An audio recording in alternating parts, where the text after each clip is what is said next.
Have you ever made a map of your relational neighborhood? A map of your relational neighborhood. Now, what does that mean? Well, if we pull up, if you just hit, Maps or Google Maps or whatever you use on your phone, what's going to come up is it's going to come up. There's going to be a map of an area, right? And then it's going to ping you right there. And if you do this on a big computer screen, you pull it up on some programs, it's going to show here's a Starbucks and here's a Chick-fil-A and here's another restaurant and here's a this and here's a that. And all these things kind of what are near you. And then the further out you get, however it folds out, that's kind of your world. All right. If you think about that, think about concentric circles, okay, like a bullseye, and then the circles get bigger and bigger. And you're in the center, you're the pin. Instead of restaurants in that geographical proximity to you, what about names?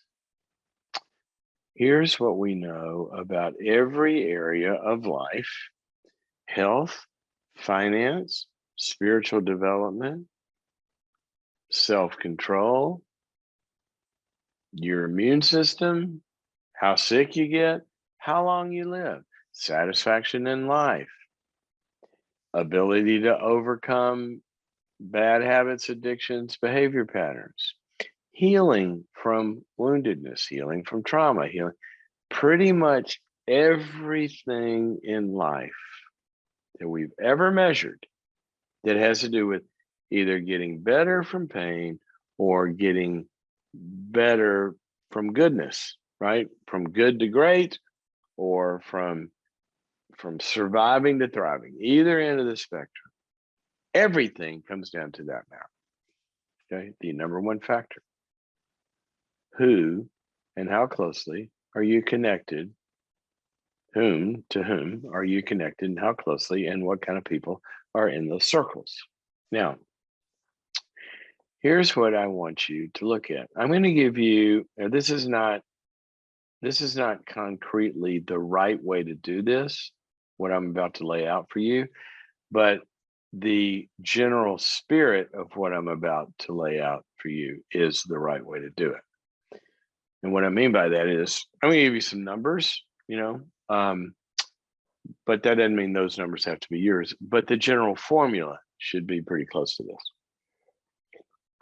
Now, I'm going to give you one example of this because I'm a person of faith, and I like to look at whenever I'm looking, reading the psychological research and all that. It always reminds me of, wow, that's what the Bible says about this, kind of thing. And so when I've studied all of this and kind of tried to understand it, etc., it reminds me of Jesus's map of relationship. When Jesus went on Google Maps, and if you pulled up his world, what you would see is that he was involved with the world, the known world they were in touch with around them. Okay, if you read historians from that time, like Josephus and other secular historians, nothing to do with the Bible, just the history books of his time, he was written about, he was known, right? It'd be like you'd read about him in the Wall Street Journal today. This was a guy that worked miracles and had a lot of followers, and some people believed him and some people did, but he was kind of in the world. All right, so you are in some big world like that. Might be your city, might be wherever it is. And in that world, you have a lot of different contacts, hopefully. Okay. And they're in every area. And that is, broadly speaking, the world that you live in. All right. Well, you come in one circle, and there's going to be, let's call it, sort of the people that you have some sort of a regular, semi-regular knowledge of and connection to. Jesus kind of hung around in this community that was kind of into religion, spiritual things. So you got this group of people. It kind of hangs out in that world. It might be your industry. It might be some of the personal interests you have, but there's this community within which, and there's personal stuff in there as well. Okay, so then you got that group, and maybe he had, I don't know, several hundred people, it seemed like, that he kind of followed him around and all this kind of stuff. Presumably, he knew a lot of people in there, right?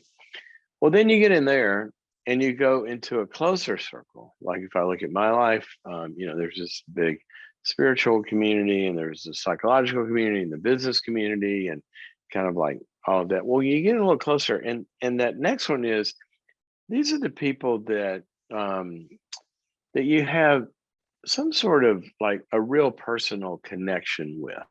Okay, some of the research that I've read said our human minds have the capacity to manage about 150 relationships. That we have some sort of, oh yeah, Joe, haven't seen you in a year. How you doing? But there's some sort of a personal connection with them. Okay, so we go from there, and then you get into, let's call it, 30 or 40 people that you see these names come up over and over. It's sort of this group that you have more of a connection with. Maybe you got people from work in there and church. These are the people that would, these probably people came to Jesus' birthday party. They got the invite, or I guess that would be Christmas party. So then from there, you got this other group of about 18 or so that we see those names. And from there, you see where I'm going with this. From there, you got a group of 12 that he was really, really connected to. That's kind of like his support group. Okay, that's the group that probably, if he falls off a donkey and breaks his leg and is in the hospital, those are probably the people that would come by. All right, well, within that group of 12, then you find a group of 3 that he was closer to: Peter, James, and John. And then within that group of 3, there was one that it looks like he was the closest to, and that was the disciple John the Beloved. Now, what's interesting about John, and this gets to you, John is the one who wrote all of the passages about deep relational connectedness and intimacy. Isn't that interesting? That the one that he was seemingly the closest to is referred to in the Gospels as the disciple that Jesus loved. And one time he said, they were sitting around, and John was just leaning up against him, in the meeting. They were tight. He's the one that wrote all the passages about abiding. And if you can't love the person that you can see, how can you love the God you can't see? And our fellowship with one another being complete, and loving one another, and love is all that matters. He's the one. So what we know about human thriving is that's kind of what a good life looks like. Now, this has nothing to do with socioeconomic status. You can be rich or poor and still have that same map. You can be in this country and other countries and still have that same. You can be educated and uneducated and still have that same map. You have people that you know and you see and know more and more closely to. They know more you, this and the other, but then it gets smaller. So I want you to just think about those circles. Now, why are all of those circles important? Because you say, well, really, the ones that are important, you get down to the best friend and the few, 2 or 3, and then maybe a small group. Maybe it's not 12, maybe it's 8 or whatever.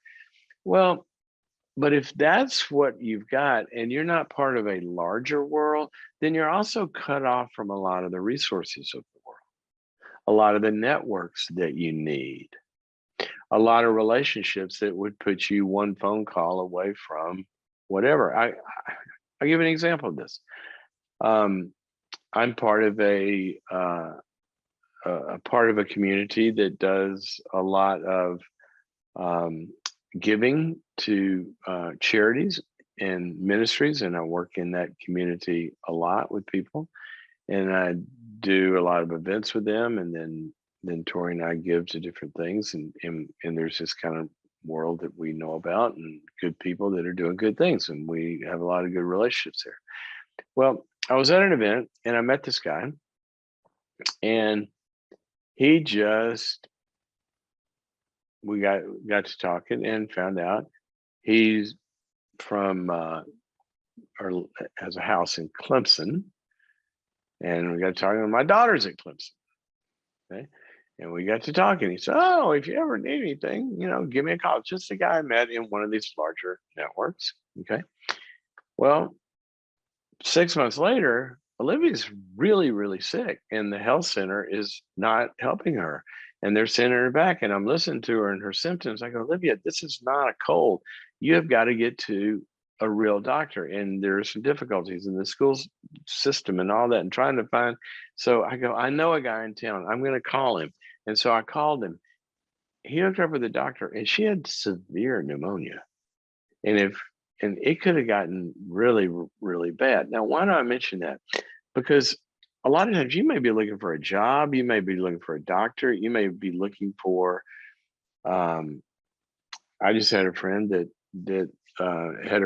had a family that went into deep financial problems because of the main breadwinner died, and they were really, really in trouble. But they knew somebody that knew somebody that knew somebody that knew of a charity that came in and helped widows in crisis. And they just knew a lot of people, right? They were obviously very poor. But how big is your world? Because you're going to need the fabric. I remember I read a book one time called The Village Effect, where it had all of the research and the data about all of this. So I just want you to look at your world. But now we're getting more, that's just an example of the big circle. So let's get down to Peter, James, and John, for example, or the 12. One of the things that Tori and I have, and you've heard me mention it in various contexts, probably on some of the webinars about building a support system. We have a couples group started at one church. We're in a different church now, and we've been with the same couples group we tried to figure it out. Best guess, it's probably about 18 years. This same couples group. Now, a couple of people have moved out of it, and then we've added another couple to, that's irrelevant. It's long term. That group has history, and we are there for each other. And when anybody goes through things, we're there for each other. That's kind of like the 12. Well, within, past that, I could tell you, there's a smaller group of people that are sort of like, they're the ones you call the dark night of the soul, And then you got your one or two BFFs. What, best friends forever? What they say. Anyway, you're building a career. You're building your financial stability. You're building your recovery. You're building your emotional stability. You're building a marriage. You're building how do you date, whatever it is. The success of it is going to come from that map. So start to fill out those different networks of people, and make sure in the closer it gets that they're really good people. I want you to have lots of wacko friends. I love my wacko friends. Okay. I got some crazies that I'm really good friends with. They're so much fun. I love my wacko friends. But when you come to the one or the three that in the dark night of the soul, or where I really need life advice or something, it's not going to be my severe party animal wacko friends that I probably call, but they're in the picture. So I'm not saying get rid of anybody that's not mature. I'm just saying the closer the circle gets, like David said, go read Psalm 101. There's certain kinds of people he wouldn't even want on the map. but then other kind of people he wanted to be close to.